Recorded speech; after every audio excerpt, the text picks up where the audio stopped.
Hi, I'm Wendy Gardner. Now you can solve the problem of sewing over bulky seams with this really nifty little sewing aid. It eliminates skipped and uneven stitches and broken needles because it's a bulky seam aid. You use it to stitch over bulky seams.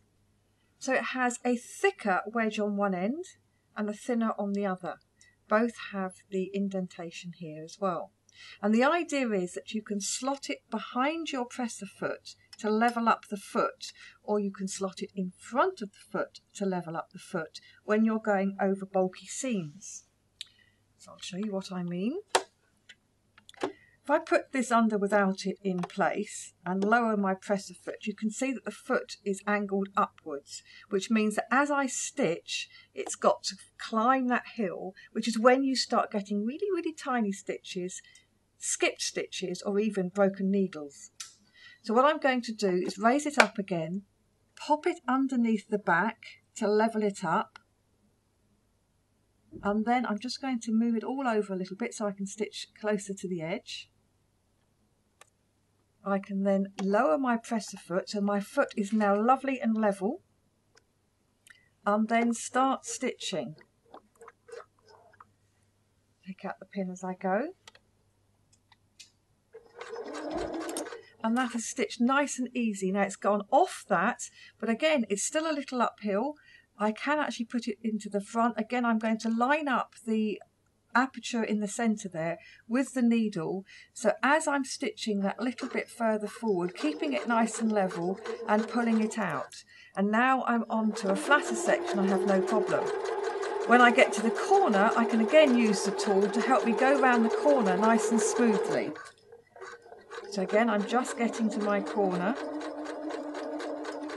As I get to the end, I stop with the needle down, raise the presser foot and rotate, and then pop it behind the foot again to level that up so that I'm ready to stitch.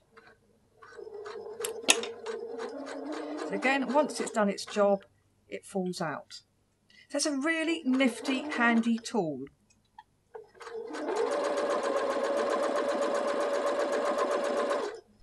So there's my pocket, beautifully attached with no skip stitches and no trouble going over that really bulky seam.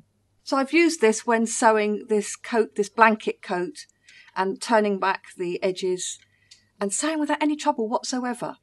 But that's not all you can do with this tool. Yet again, it has a second purpose. I'm using the aid now to sew on a button.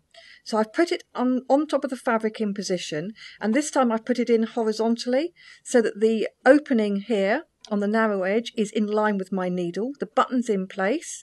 The holes in the button are also horizontal, lining up with the hole in that. Selected zigzag stitch, lowered the feed dog so that the fabric and the button is not being fed, and I just have to go through the holes about 8 times.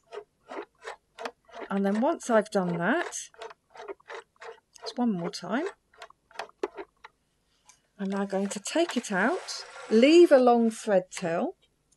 Now I'm going to take the thread through to the underside of the button. Just thread it on an ordinary needle.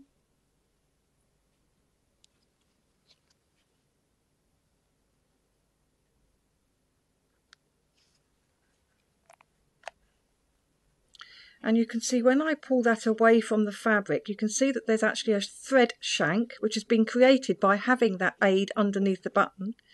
I can wrap these tails around that shank, creating a nice little shank there before taking them all the way through to the back and tying them off.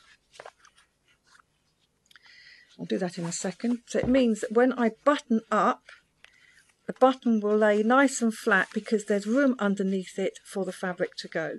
So there's my little bag ready with my button in place.